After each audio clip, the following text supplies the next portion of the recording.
সুপ্ৰভাত। আজি চাহৰ লগত খাবৰ বাবে ভেদাইলতাৰ পকৰি দুটামান প্ৰস্তুত কৰিছোঁ। লগত কি কি দিলোঁ, কেনেকৈনো কৰিলোঁ আপোনালোকৰ লগতো ভগাই ল'বলৈ ইচ্ছা কৰিলোঁ।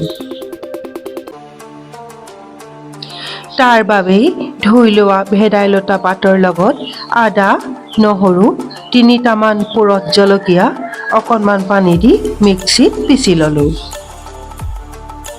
এটা বাউলত মিশ্ৰণটো উলিয়াই তাত মিক্স কৰিলোঁ আফুগুটি, বেকিং পাউডাৰ আধা চামুচ, নিমখ আধা চামুচ, হালধি আধা চামুচ, সৰু চাইজৰ বাটিত এবাটি বেচন আৰু চাউলৰ পিঠাগুড়ি সৰু বাটিৰ এবাটি মিক্স কৰিলোঁ।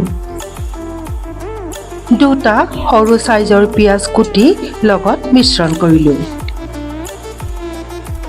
কেৰাহীত মিঠাতেল গৰম হোৱাত এটা এটাকৈ দিলোঁ।